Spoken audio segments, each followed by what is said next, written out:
So hello, I'm going to show you how you can connect Arduino to P5. And I'm doing this using the webserial protocol. So first you need to connect the Arduino Uno, and then it's connecting. So what it's doing now is it's showing the values from the analog sensor, or the analog distance sensor, and it's sending that to P5. So you can also send values to the Arduino. So by pressing here, you send an A or a B. So in the sketch, it's actually quite simple. It's drawing the background based on the LED status. It's drawing a rectangle at the position of val 1 and value 2 divided by 2, which are the values that it gets from the Arduino. Then it's writing a text at 60 pixels and 60 pixels, so that's over here, which states the value 1. So it's now reading from value 1. So you can see that the distance sensor is responding. It's sometimes a bit flaky, but it is kind of working. And when you press here, the LED can go on and off, so you can also send messages to the Arduino. And that's done using, so here's the function mouse clicked. So when the mouse is clicked, this function will trigger. Then it checks what the LED status is. So if it's true, it makes the LED go off, which is sending a B to the Arduino. And if it's off right now, then it's making the LED go on, which is sending an A to the Arduino and making the LED status true again, because it's on then. So you can see that that is working. You can see the LED here changing. And to enable this function in Google Chrome, you need to allow experimental web platform features.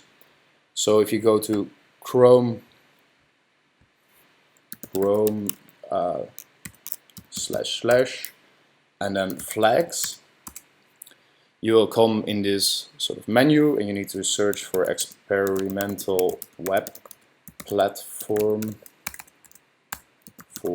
features, and you find this flag, and you need to enable that.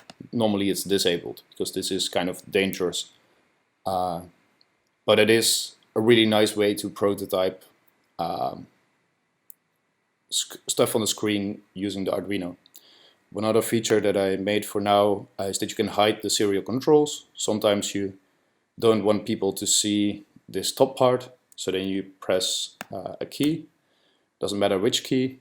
So when key is pressed, it makes the serial controls hidden.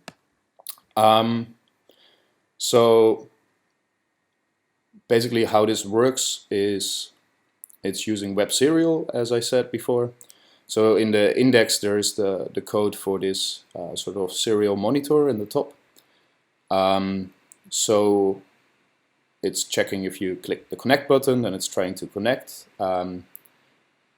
Then the most important feature is, so if you want, you can change the filter so it only shows Arduino devices, because this could work with any serial device. For example, the microbit works as well, or any type of device that has serial output. So when you make this filter, now it's filtering by the USB vendor ID, and this is the Arduino vendor ID. So when you now save this, yes, and then rerun it, now when you press connect, you only see the USB devices that are Arduino Uno. So you can connect to that, and now it's connecting again. So reading from the Arduino happens in the bottom of this code. So it's using a read loop, and it's checking for patterns. So this is called a regular expression, and it's looking for 1 to 4 numbers, then a comma, then a space, and then 1 to 4 numbers again, and a line break after that.